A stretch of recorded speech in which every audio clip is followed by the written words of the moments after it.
Have you ever been sitting at your desk, just completely immersed in a task? Right. Maybe you're sipping your coffee, and suddenly your phone rings. Oh, the dreaded ringtone. Yeah, exactly. It's an unknown number, or maybe it's even a vendor you've literally been meaning to call all morning. You know it's coming. You know it's coming, you know exactly what the situation is, and you know exactly what you need to say. But your heart rate still just instantly spikes. Your palms might get a little clammy. You just stare at that glowing screen, and a sudden, completely irrational wave of panic washes over you. It's so common. It really is. If you are nodding your head right now listening to this, trust me, you are absolutely not alone. Because in an era where we can text or email or Slack our way out of almost any interaction. Or just send a voice note. Right, a voice note. The synchronous, real-time demand of a live phone call has just become incredibly intimidating. It really has. So today we are unpacking the mechanics, the psychology, and the specific dialect of mastering phone conversations in English. It is a profound shift in our communication habits, isn't it? Yeah, totally. Just that sudden spike of adrenaline when the device we use for silent scrolling suddenly demands immediate vocal attention. Demands it, yeah. So to really dissect this, we are drawing from a fascinating session of the Learning English podcast. Such a good resource. It is. Specifically a masterclass led by their hosts, Emma and John. They've essentially built a tactical breakdown of phone etiquette, highlighting the unwritten rules and essential phrases of making and taking calls. Right. But what makes their breakdown so compelling is that it's not just about vocabulary. It's really an exploration of how we manage anxiety when our communication tools are restricted. And that is exactly the mission for today's deep dive. Right. We are going to decode what is practically its own distinct language. Let's just call it phone English. Phone English, I like that. Because it is different from how we speak in person. We want to extract the structural rules, the psychological safety nets, and the specific phrasing from the source material so that you, the listener, can handle any call with absolute confidence. Whether you are navigating a complex customer service dispute, Oh boy. right, or trying to book a table at a crowded restaurant. Or heaven forbid, managing an actual emergency. Yes. We want you to feel bulletproof. So let's get right into the foundational problem here. Okay. Why does talking on the phone feel so much more precarious than talking to someone face to face? I mean, I talk to people all day long without breaking a sweat, but the phone just feels so much heavier. Well, the underlying issue is that relying purely on audio strips away our usual communication safety nets. Safety nets? Like what? Think about the sheer volume of data you process during a face-to-face interaction. Okay. You are relying on hand gestures, posture, eye contact, and probably most crucially, micro-expressions. Right, all the silent stuff. Exactly. A slight nod of agreement, a furrowed brow indicating confusion, a subtle leaning in. These provide instant, continuous feedback. Like little traffic lights. Yes. They act as traffic lights for the conversation. They tell you when to stop, when to go, when to clarify a point.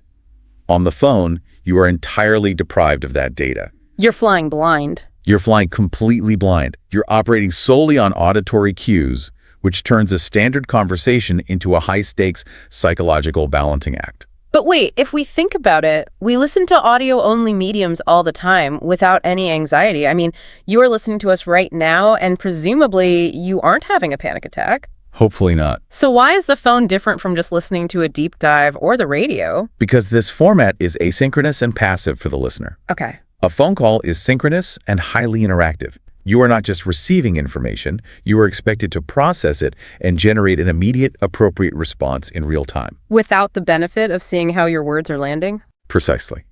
And Emma and John pointed out something fascinating about this dynamic. Without visual cues, silence takes on a completely different physical weight. Oh, absolutely. I mean, a 2-second pause when you are sitting across from someone at a cafe is just a natural breath. Right. They are taking a sip of water or looking out the window. It's comfortable, but a 2-second pause on the phone. It feels like a catastrophic failure. Yes. You instantly start running through a checklist of panic. Like, did I offend them? Did the call drop? Are they ignoring me? Exactly. Nature abhors a vacuum. And on the phone, the human brain rushes to fill that silence with anxiety. Wow. Misunderstandings escalate exponentially faster because you don't have a smile or a relaxed posture to soften a blunt statement. That makes so much sense. And the source shared a deeply relatable anecdote about this exact phenomenon. Oh, Emma's story. Yeah. Emma, who is a professional English teacher, described a time she was trying to make a simple reservation at a restaurant. She was perfectly fluent, perfectly prepared, but the moment the restaurant staff simply asked, "May I have your name, please?"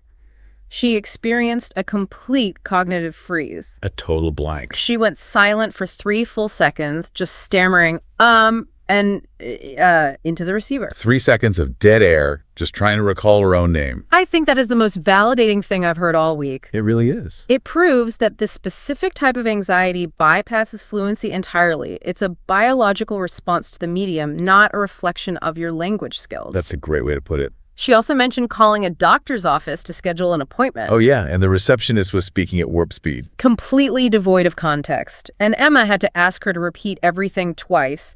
Even professionals whose entire career is built on the English language get tongue-tied and overwhelmed by the pace of a phone call. Which should offer immense comfort to you, the listener. If you have ever felt your mind go blank when someone picks up the line, recognize that it is a natural, expected reaction to having your primary communicative senses restricted. So how do we fix it? Well, the key to overcoming this isn't trying to force yourself to be less anxious. Because that never works. Never. It's about adopting a highly specific set of linguistic tools designed to bridge that visual gap. You need a framework. Okay, a framework. And the most critical part of that framework is how you manage the very first moments of the interaction. The first 5 seconds dictate the entire power dynamic of the call. That makes perfect sense. If you stumble out of the gate, you spend the rest of the call playing defense. Exactly. So how do we engineer that perfect opening? Because the source drew a very sharp distinction between personal and professional settings, and I think that's where a lot of people trip up. They do. They use casual frameworks for formal situations. And it immediately sets a disjointed tone. Look, if you're answering a personal call from a recognized contact, a simple hello is entirely sufficient. Sure, because the context is already established by your relationship. Right. However, in the professional realm, the rules shift toward immediate clarity. Immediate clarity. The suggested template for professional answering elevates the interaction. It's something like, "Good morning, this is Emma speaking." Okay. Or, if you are in a client-facing role, "Emma Chen, how may I help you?" And the brilliance of this isn't just that it sounds polite. It's highly functional, isn't it? Highly functional. By stating your name and your readiness to assist immediately, you remove the initial awkwardness for the caller. They don't have to hesitantly ask, "Is Emma there?" Or, "Have I reached the right department?" You have preemptively answered their unasked questions. It's like handing them a map before they even have to ask for directions. That's a great analogy. But what about the subtle variations? Because I know that when people learn a language, or even when native speakers are just trying to sound professional, they get paralyzed by choice. Oh, the paradox of choice. Yeah. John brought up a great question in the session. He wanted to know if he should say, "This is John," or "John speaking," or what the actual definitive role is. And the most liberating answer they provided was that all of those variations are perfectly acceptable. Really? All of them? Yes. "This is John. John speaking." Or, if the caller has specifically asked for you by name, simply replying, "Speaking." Just one word. Just one word. They all serve the exact same functional purpose. Knowing that removes the pressure of finding the singular correct phrase. It frees up your cognitive load. Exactly. Instead of agonizing over minor grammatical permutations while the phone is ringing, you just select one variation, make it your default, and deliver it with confidence. I love the idea of reducing cognitive load, but let's flip the scenario. What about when you are the one initiating the call? Okay, putting you on the spot. Because honestly, I find that harder. When you answer, you are at least in your own territory. When you call someone else, you're interrupting their day. It feels intrusive. It does. How do we start a call without sounding aggressive but still getting to the point? Well, the instinct to soften the intrusion often leads people to be overly vague, which actually creates more friction. The source material emphasizes that when you are the caller, you must state your purpose clearly and immediately. Just right away. Right away. "Hello, this is John calling. I'd like to make a reservation." Or, "Hi, I'm calling to schedule an appointment regarding my account." So no mystery. None. You don't wait for them to interrogate you to figure out why you are calling. You establish the agenda right away. I pushed back on that slightly, though. Doesn't it feel a bit blunt to just launch your demands at someone the second they say hello? It can feel that way, yes. Shouldn't there be a bit of a conversational buffer? Like, hi, how are you today? It might feel blunt internally, but in a professional context, it is actually an act of mercy for the receiver. An act of mercy. Think about the person on the other end, especially if they're at work. They're busy.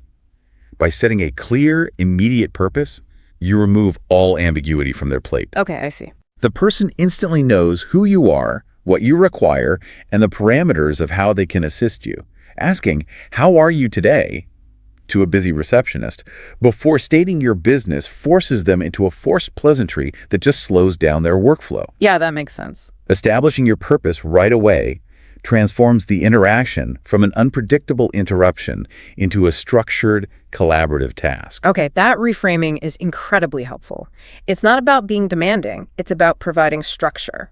You are handing them the blueprint for the next 3 minutes of their life. Exactly. But let's walk through a very common hurdle. You dial the number, you have your perfect structured opening ready, someone picks up, you deliver your line. And it's the wrong person. It's the wrong person. It's an assistant or a receptionist or a colleague. Suddenly your blueprint is useless. Right, you've hit the organizational firewall. The gatekeeper. Yes, this is where you need the skill set to navigate those gatekeepers. The phrasing here shifts from stating a purpose to making a polite inquiry. So what's the phrase? You transition to, "May I speak to Sarah, please?" or "Is Dr. Johnson available?" It establishes your target respectfully without demanding immediate access. And when you make that request, you will almost certainly encounter the phrase "put through." Yes. As in, certainly I will put you through to her office. It's such a standard phrasal verb, but if you don't anticipate it, it can throw you off. It's very specific to phone English. But let's address the elephant in the room. The absolute worst case scenario for a lot of people, the gatekeeper tries to put you through, or you just dial directly and you hear that soul-crushing beep. Voicemail. You have reached voicemail. Voicemail is universally dreaded because it fundamentally breaks the social contract of a phone call. How so? Well, you dial the number expecting a synchronous two-way interaction, and suddenly you are forced to deliver an asynchronous monologue. Yeah, it's terrible. You have no feedback, no prompts, and the clock is ticking. This is where most communication breakdowns occur. People ramble, they repeat themselves, or they get so flustered they just hang up. I've definitely just hung up out of panic. We all have. The session provided a very strict, highly optimized formula for the perfect voicemail. What's the formula? It consists of 3 elements: state your name, state your number, and state your reason for calling. That is the entirety of the exercise. That seems almost dangerously brief. I have to challenge that 20 to 30-second limit they recommend. Go ahead. If I'm calling a colleague about a project delay that involves 3 different departments and a budget shortfall, how on earth do I condense that into 20 seconds without leaving them completely confused? Great. Wouldn't it be better to just explain the whole situation so they are prepared when they call me back? That is a very common instinct, but it's a strategic error. Really? Yes. The voicemail is not the venue for solving the complex problem. It is the venue for scheduling the solution. Scheduling the solution. If you leave a 3-minute voicemail detailing a budget shortfall, the recipient has to scramble for a pen, rewind the message, try to capture all your data points, and likely miss the nuance anyway. That is true. It is incredibly annoying to transcribe a long voicemail. By keeping it to 20 or 30 seconds, you maintain control of the narrative. You give them the metadata. "Hi, Sarah, it's John. My number is 555-0199. I'm calling regarding the budget shortfall on the Q3 project. Please call me back when you have a moment to discuss." Oh, wow. You've front-ended the genre and the main characters, but you've saved the plot for the live conversation. It's a movie trailer for the actual phone call. Perfect analogy. I like that. You were just trying to get them into the theater. But let's talk about the mechanics of leaving that phone number, because Emma and John were adamant about a very specific technique that I think everyone ignores. Yes, the pacing of numerical information. When you leave a phone number, you must speak slowly, clearly, and you absolutely must repeat it twice. Grace. They use the example, "My number is 555-1234. That's 555-1234. Why the The psychological reason for this is empathy for the listener. When a person hears you start to recite a number, there's an inevitable cognitive lag as they locate a pen, open a notes app, and prepare to record it. Right, you're always scrambling for a pen. Exactly. If you rush through the numbers at the end of your message, you guarantee they will have to replay it multiple times. Repeating it twice with distinct pauses is a hallmark of professional consideration. It really is. There is nothing more infuriating than listening to a perfectly paced 2-minute message only to have the person mumble their callback number like an auctioneer right before the click. It instantly damages your professional credibility before the real conversation even begins. But let's pivot from voicemails to the other major hurdle of the initiation phase, the holding pattern. The dreaded hold. You aren't sent to voicemail, but you aren't talking to your target either. You are placed in purgatory. The etiquette of the hold is fascinating because it's a formalized suspension of the interaction. And the language used to initiate the hold is highly context dependent. In a formal business setting, the standard is, could you hold for a moment, please? It is posed as a question. It is, though it's really a polite command. In a casual setting, talking to a friend or a familiar colleague, it shifts to an imperative. Hang on a second, or simply, hold on. And the distinction matters. The distinction matters because using casual hold language in a formal setting implies a lack of respect for the caller's time. And what about when they come back? Because we've all been subjected to that mind-numbing elevator music, or worse, just dead silence where you aren't sure if you've been disconnected. Right. When the person finally returns to the line, how should they re-engage? This is a critical friction point. The act of placing someone on hold inherently causes a minor level of frustration. Major, sometimes. Yes, sometimes major. Therefore, when you return to the line, you cannot simply resume the conversation as if no time has passed. You must explicitly acknowledge the wait. So what do you say? The source emphasizes phrases like, thank you for holding, or sorry to keep you waiting. Okay.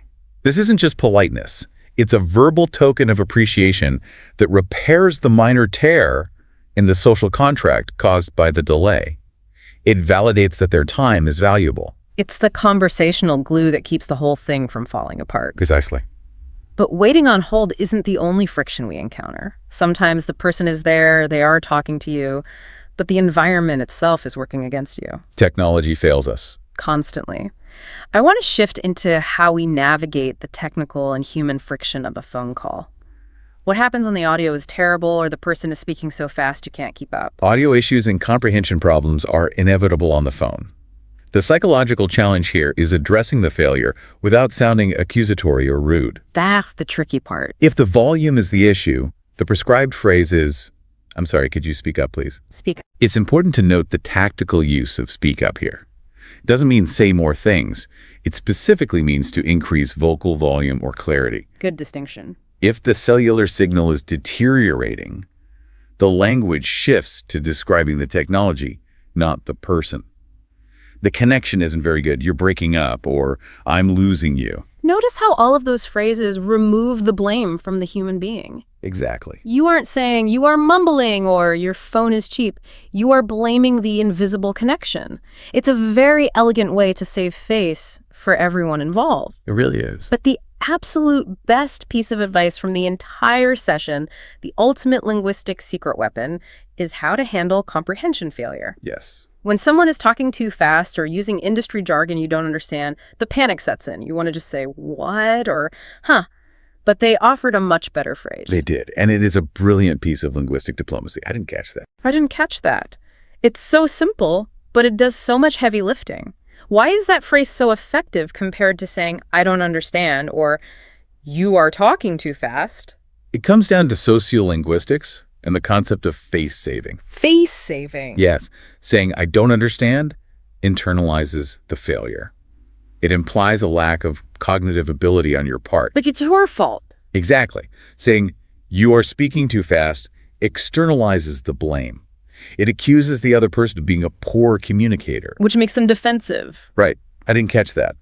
Metaphorically frames the interaction as a physical exchange where the words were tossed into the air, and purely by chance you missed them. Oh, that's brilliant. It diffuses tension perfectly. It signals that the information wasn't received, prompting a repetition without assigning fault to either party's intellect or speaking style. It's like saying, the ball was thrown, my glove was just an inch too far to the left, let's try the pitch again. Perfect way to look at it. It is infinitely more polite.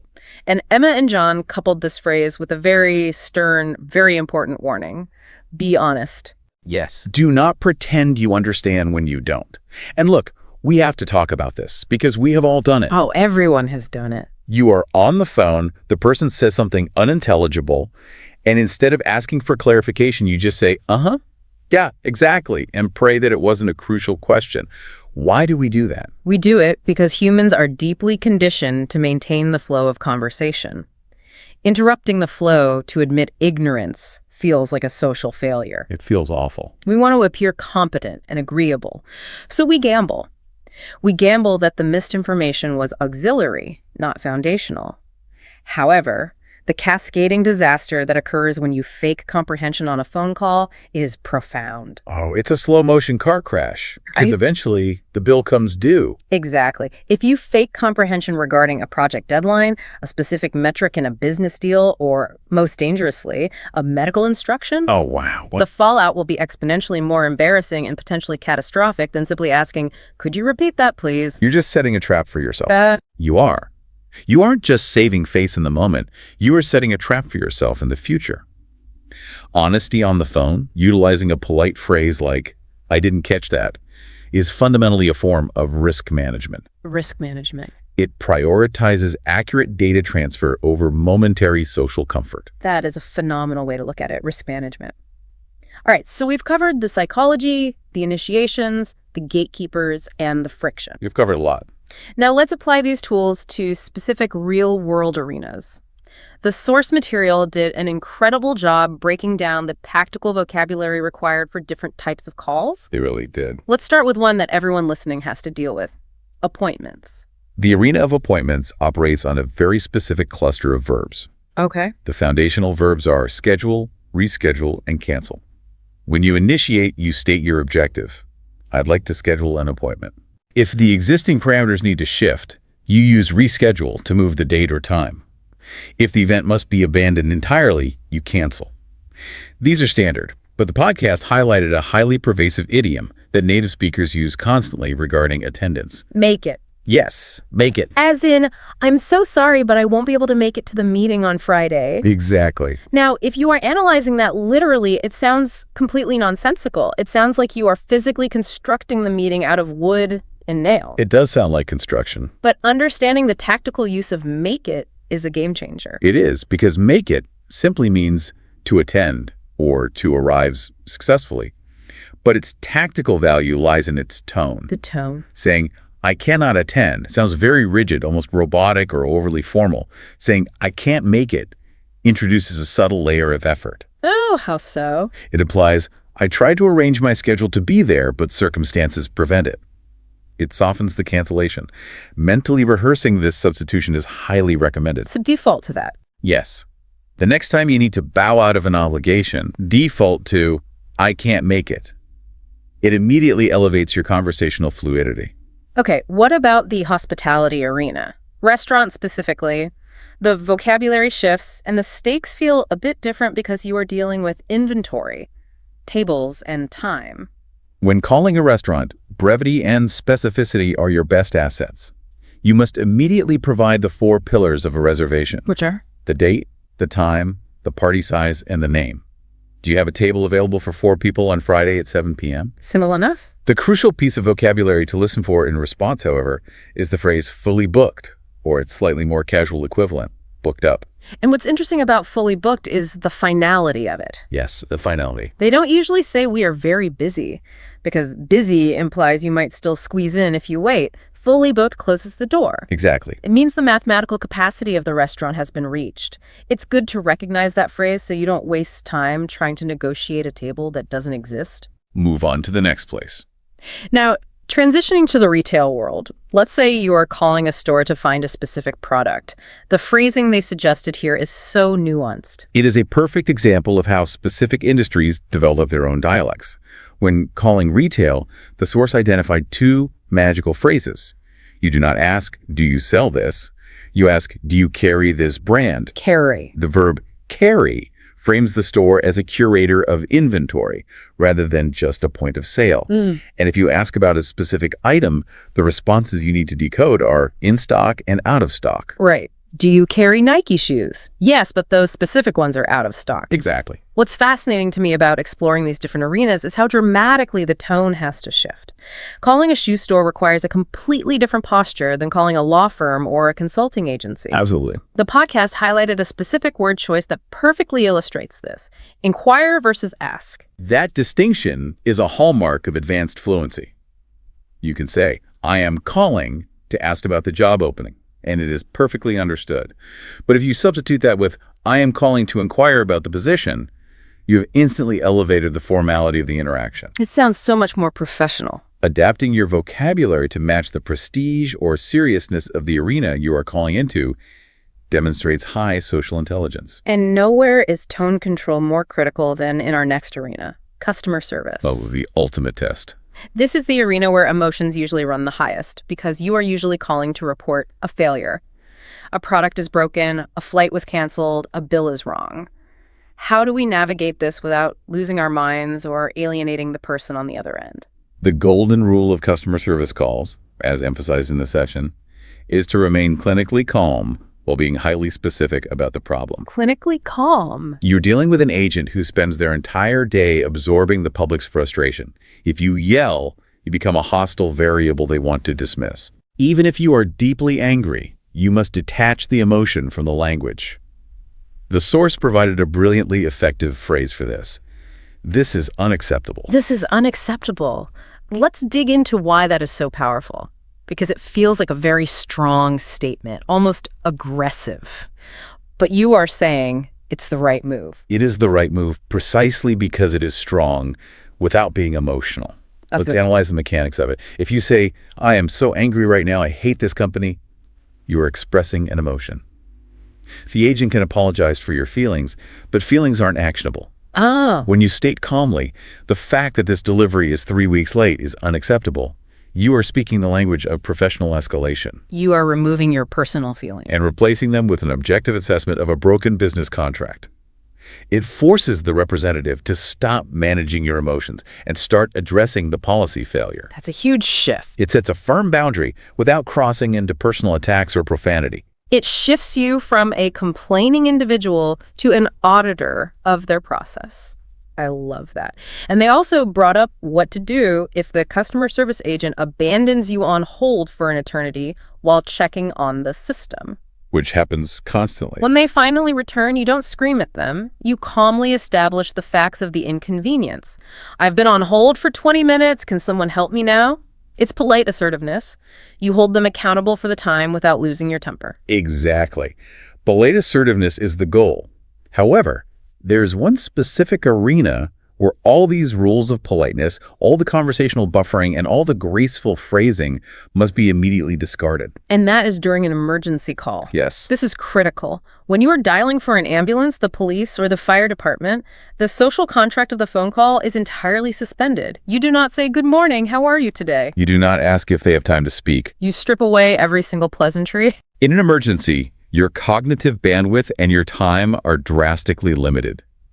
The biological adrenaline response will often try to push you toward familiar scripts like apologizing or being polite because your brain is seeking normalcy in a crisis. You have to fight that instinct. You must override that instinct. The text dictates that you state your situation with absolute blunt clarity. I need help, or this is an emergency. And the sequence of information is vital. You give your location first, not what happened, not who is hurt, but where you are. Crucial. Because if the call drops after 5 seconds, they need to know where to send the dispatched units. Location, then the nature of the emergency. And just as a quick public service announcement to you, the listener, make sure you know the exact emergency number for whatever country you are in. Yes, please. As the session reminds us, it is 911 in the US, 919 in the UK, and 112 in most European countries. Don't assume your local number works everywhere. The mandate in an emergency is clarity and brevity above all else. But if we step back from the extremes and look at our daily lives, the landscape of phone calls has evolved significantly in recent years. It really has. This brings us to a fascinating evolution in phone etiquette, driven largely by the shift toward remote work and technological quirks. The modern phone landscape requires a completely new set of navigational skills. Oh, absolutely. The context of a professional call has been completely upended by working from home. 10 years ago, if you called a colleague, you were calling their desk in a sterile office building. Now you are essentially beaming a call directly into their living room, their kitchen, or their home office. The boundaries have blurred. And the absolute centerpiece of this new landscape is the conference call. Conference calls are a psychological minefield because they combine the visual deprivation of a standard phone call with the complex social dynamics of a group setting. In a physical boardroom, multiple people can interact smoothly because of visual turn-taking signals. You see someone lean forward, inhale, or raise a hand, and the group naturally yields the floor. It's a visual dance. On a 10-person conference call, all of those signals are eradicated. Multiple people are stripped of their body language simultaneously. If left unmanaged, it descends into chaos, with people constantly talking over one another and then apologizing. So how do we impose order on that chaos? The source material introduced a concept that I think feels very unnatural at first, but is absolutely essential: verbal signposting. Verbal signposting is the practice of replacing visual cues with explicit auditory markers. On a conference call, you cannot simply start speaking and assume everyone knows who you are, even if they know your voice. Why not? The audio compression often distorts voices anyway. Therefore, the cardinal rule is to state your name before you make a point, every single time. This is John. I think we should reconsider the timeline. This is Emma. To John's point, the budget won't allow it. I have to admit, saying my own name before I speak feels incredibly arrogant.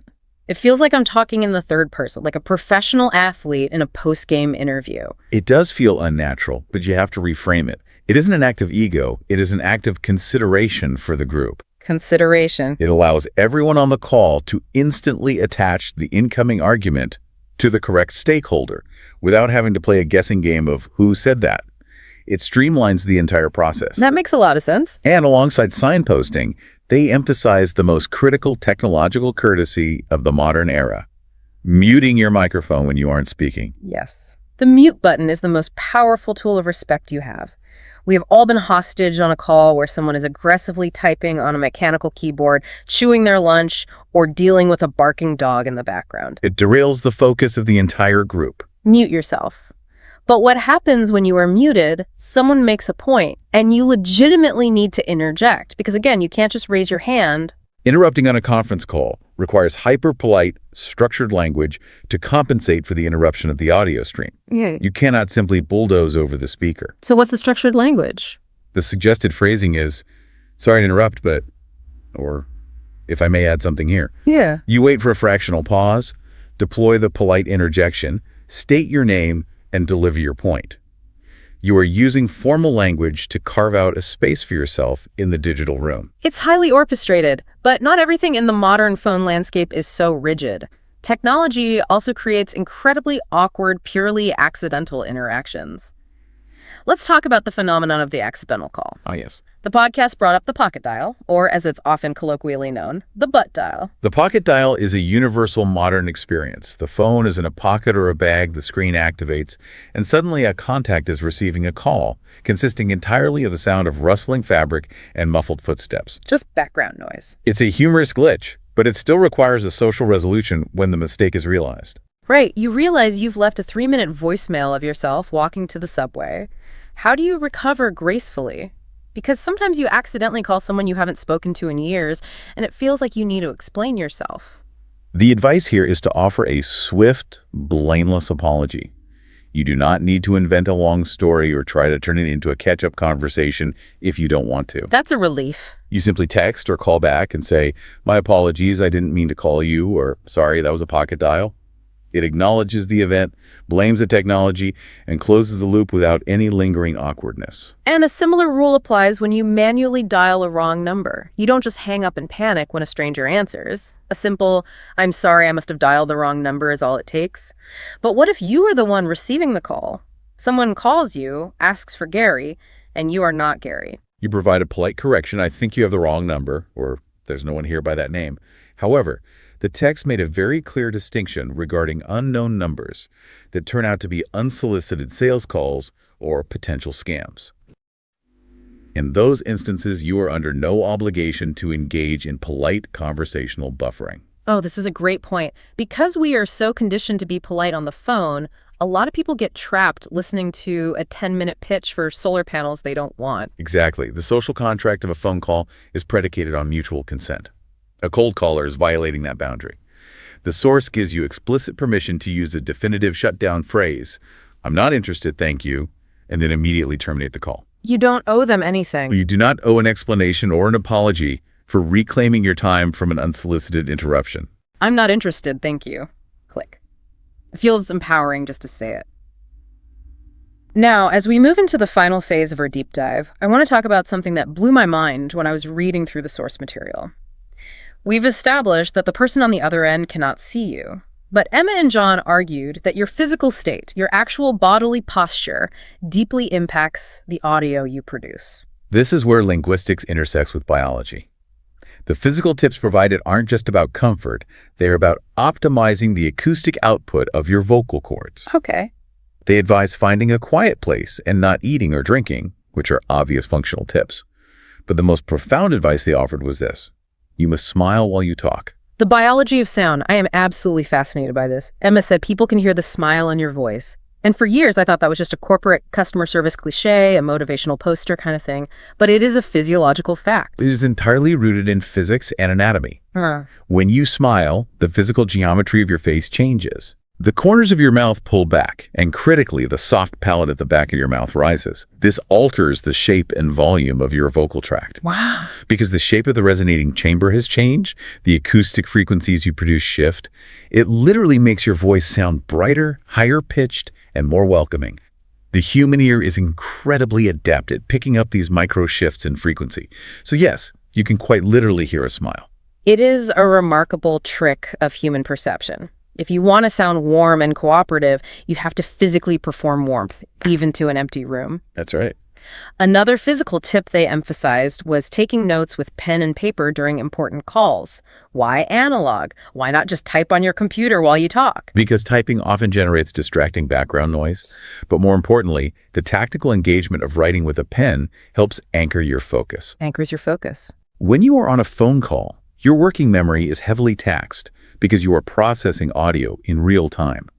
Jotting down dates, numbers, or key names offloads that data from your brain to the paper, preventing the sudden panic of trying to recall a crucial detail the moment the call ends.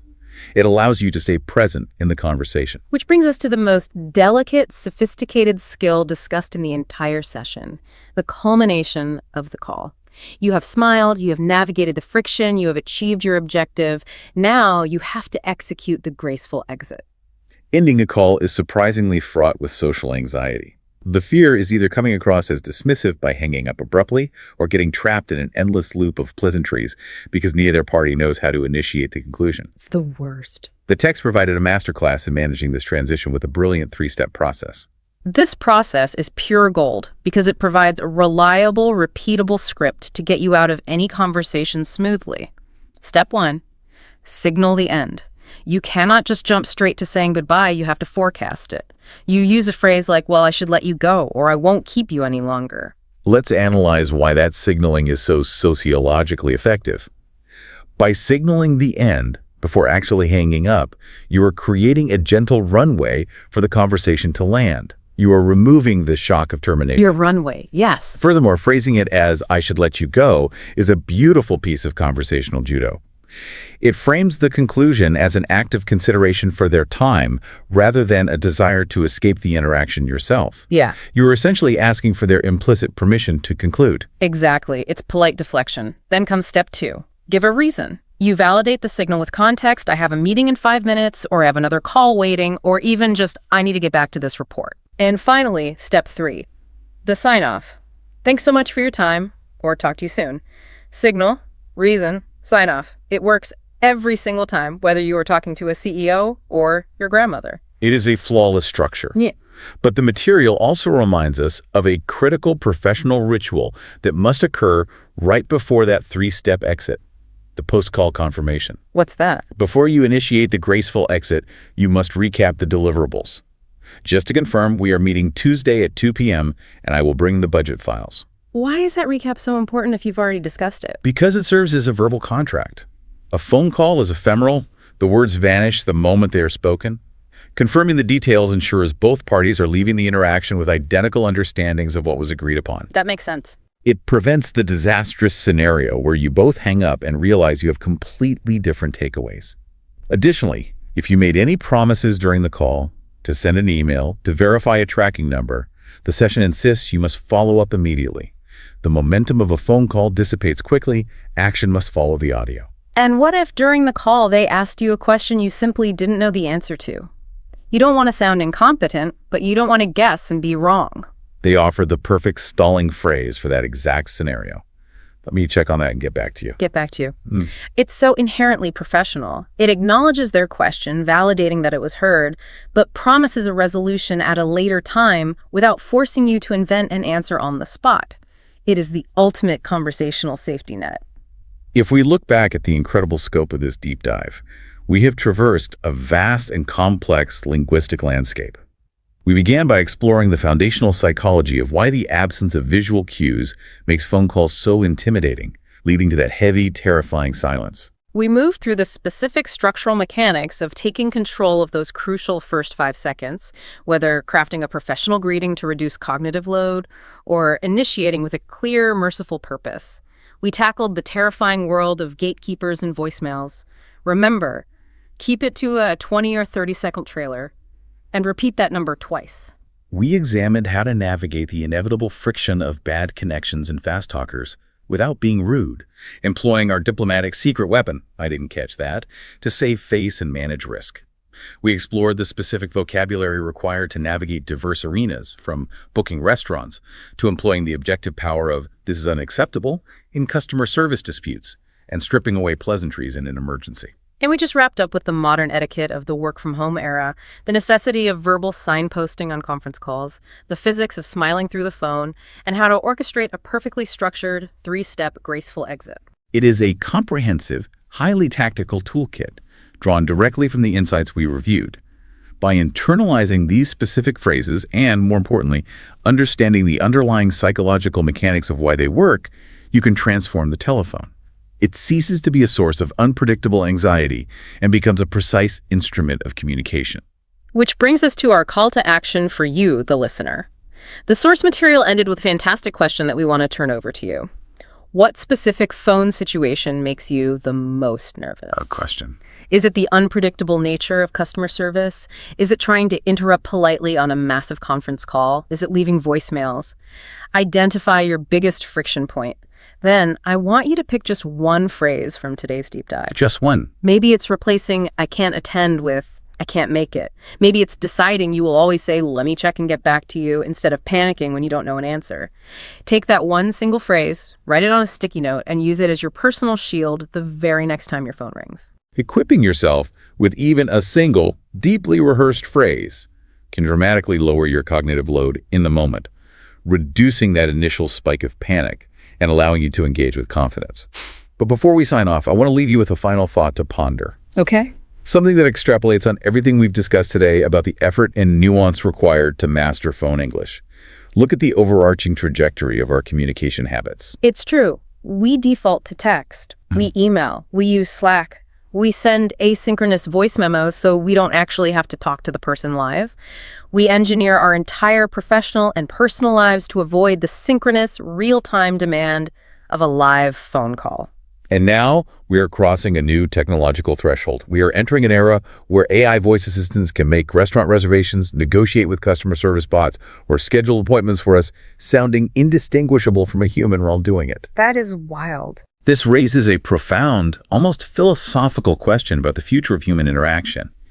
If the mundane, transactional phone calls, the appointments, the stock inquiries, the customer service disputes are entirely outsourced to artificial intelligence or text-based platforms, what happens to the actual human-to-human phone call? Is mastering the nuance of phone English becoming more than just a matter of etiquette or business efficiency? Is it actively becoming a rare, highly valued interpersonal skill? That is an incredibly provocative thought, As the friction of daily logistics is handed over to AI, will a live phone call eventually become a premium form of communication, something reserved strictly for our most important relationships, our deepest friendships, and our highest stakes, most delicate business negotiations? Exactly. If making a phone call becomes a rare event, then knowing how to do it beautifully, knowing how to navigate the silences, how to project a genuine smile through the acoustic resonance of your voice, how to listen actively without visual cues, and how to gracefully honor the other person's time becomes a kind of modern superpower. Indeed. As the sheer volume of our phone calls decreases, the emotional and professional weight of the ones we do choose to make will inevitably increase. The disembodied human voice, unmediated by text or artificial synthesis, might become the ultimate marker of intimacy, urgency, and trust in a saturated digital age. Something for you to mull over the next time you hear that ringtone break the silence of your room. A huge thank you to you, the listener, for joining us on this deep dive into the invisible dance of the phone call. We hope you feel armed, validated, and ready for the next time your screen lights up. Until next time, keep practicing those phrases, remember to smile, and trust me, you've got this. Thank you for your time. Goodbye.